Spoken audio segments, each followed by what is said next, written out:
The date is September 1st, 2025. Minecraft speedrunner Infume is playing Ranked, a custom game mode developed by the Minecraft community which pits two speedrunners of similar skill against each other on the same seed. Whichever player can complete the game the fastest is rewarded with a higher skill rating. Speedrunning in Ranked is very similar to vanilla Minecraft 1.16.1 with one key difference. Several random aspects of the game have been made luckier to ensure that players can consistently beat the game quickly. One such aspect is the world seed, the random numbers that Minecraft uses to ensure every world is unique.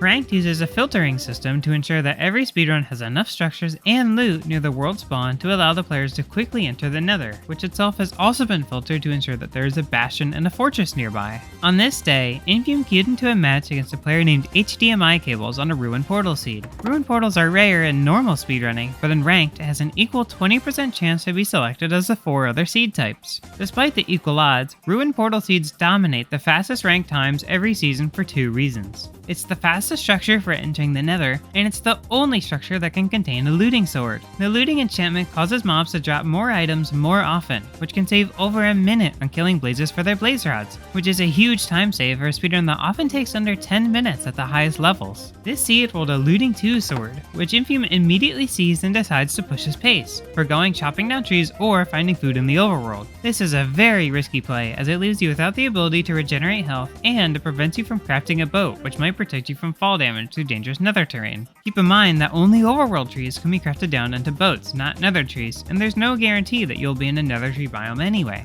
The risk pays off as his opponent takes his time to get wood while Infume is already in the bastion, granting him a staggering 36-second lead. Infume, however, isn't just trying to beat his opponent, he's also trying to beat himself. His fastest completion of a ranked seed up to this point is a 6:52, which this seed certainly has the potential to beat. As he was making his way to the bastion, he also spotted the fortress nearby. Having the fortress this close should allow him to travel to it without taking too much damage from throwing ender pearls, which rewards his play to avoid collecting food. Unfortunately, he takes a few hits at the top of the bastion and gets a low number of piglins, but he's still able to exit and reach the fortress in only 3 minutes. While he does have fire resistance potions from the bastion, he is on incredibly low health thanks to the 2 ender pearls he threw, and he can't let any blaze or wither skeleton touch him, else his run will end immediately. In a normal run, he'd need to kill 12 blazes on average, but with looting 2, he gets enough blaze rods from only 6. This saves both time and resources, as he's able to keep his very low amount of explosives for a 0 cycle later in the run instead of using them to open up spawning spaces around the blaze spawner.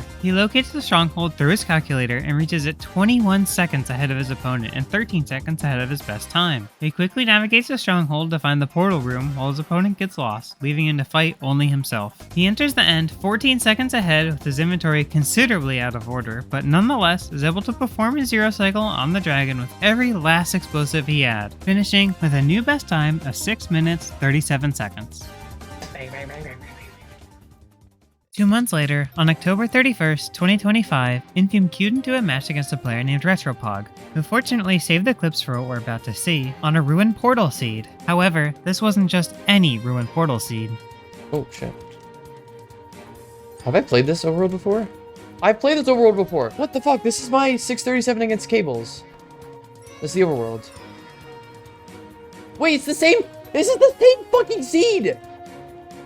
Dude, is that Infume's, like, old PB seed? Infume rolled the exact same seed again just 2 months later, and both players knew it. What happened here? Are speedrunners running out of seeds? Seeking answers, I turned towards the public Ranked API. While Ranked is secretive about its seeds to prevent them from getting studied, beginning in Season 7, they started exposing a unique identifier for each world seed, which is added exactly for this purpose of tracking duplicates. I downloaded and analyzed the nearly 6 million runs that have been done since then, from which I found that Ranked has a pool of about 730,000 unique seeds, which are randomly assigned to each match. This is 8 times less than the total number of matches played in that period, meaning we can expect each seed to have been played 8 times on average. Indeed, 91% of seeds have been played more than once by different players. Over 8,000 players have played the exact same seed twice, 11 players have played the same seed thrice, and 1 player, Ferris Cube, has played 2 different seeds thrice. That seems to settle it then. The ranked seed pool is small enough that we're running out of seeds, and speedrunners are forced to play the same seeds again. In fact, the odds of this happening to any runner with over 1,000 matches are equal to that of a coin flip, and nearly guaranteed by 2,000 matches. Except, it doesn't need to be this way. If a detection measure for duplicate seeds was added, we wouldn't need to see a duplicate until a player hit about 350,000 matches and faced a similarly high playtime opponent at the earliest, a number likely large enough to never happen.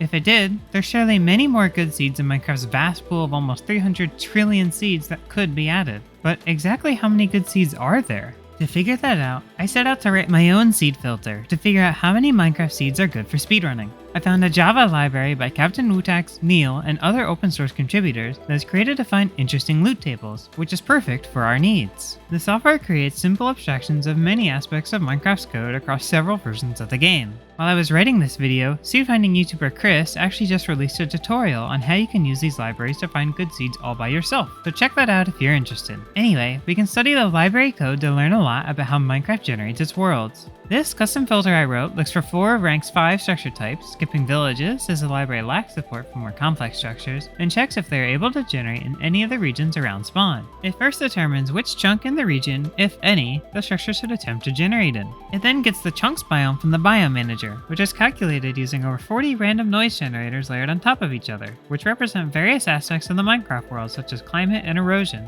It checks if the biome is valid for that structure, such as a beach or snowy beach for buried treasure.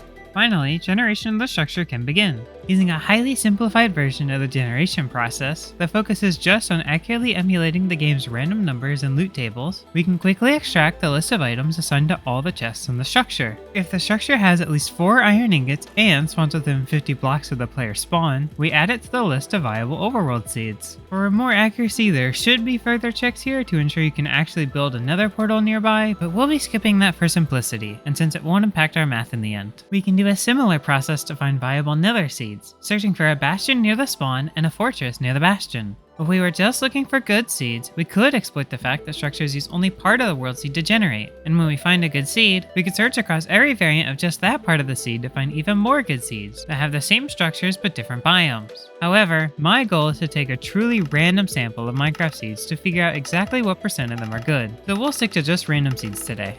With that done, all that's left to do now is spin up 32 threads, each searching a different range of seeds, and leave it running for a while. A while turned into almost an entire week, but after searching over 100 million seeds, I found over 250,000 total seeds across both dimensions that are potentially good for speedrunning. We have to save seeds for each dimension separately, as there's actually very little overlap between good overworld and good nether seeds, so the ranked mod uses separate seeds for each dimension. About 70% of the good seeds are for the overworld and 30% for the nether. As the lower amount of the 2 dimensions, we use the nether for our statistics. Dividing the number of nether seeds by the number of seeds searched, we see that only about 0.06% of Minecraft seeds are any good, in that they have a nether with a close bastion and fortress. Admittedly, my filter was significantly stricter than rank's in terms of structure proximity, though significantly less strict in terms of structure and terrain quality. So while any estimates we make from these figures won't be entirely accurate to rank's official seed filter, it will get us within the right ballpark. Knowing the size of Minecraft's seed pool and what percent of our seeds were good for speedrunning, we can estimate that approximately 200 billion world seeds could be added to ranked, far above the 730,000 currently included, and which would have easily covered all 10 million matches that have been played.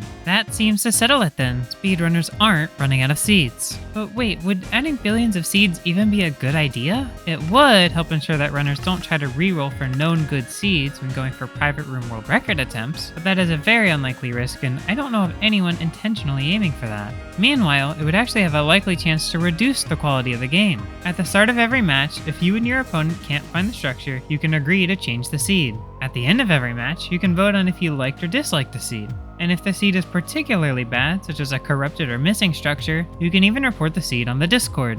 All of these reports are factored into the seed pool and regularly result in faulty seeds being removed, which ensures a better play experience for future players. We can sort of see this through the stat that 9% of seeds have only been played once. which of course is partially due to luck, but also likely due to some seeds being removed. If we assigned a brand new seed to every match, the quality of each seed would potentially go down unless very complex updates are made to the seed filter, which itself is already considerably more complex than my basic examples as it has additional checks for open nether terrain and overworld magma ravines. So, while there might be 200 billion more good seeds we could add, perhaps it's better we keep it where it is at 730,000. Alright, going back to the question posed at the start of this video, for real this time, are speedrunners running out of seeds? No, not quite, but unless the ranked mod gets an update to prevent individual players from playing the same seed twice, we're likely to continue seeing more and more duplicate matches as the seed pool is gradually reduced by reports, and runners begin to put more and more hours into the ever more competitive grind for first place. Alright, that's everything I've got for today. If you enjoy this content, please subscribe and look forward to more Lexplain videos in the future. I'm also planning to start a new stream series on my Twitch and YouTube where me and my girlfriend cook every recipe from the Minecraft cookbook, so stay tuned for that as well. But until then, thanks for watching and farewell.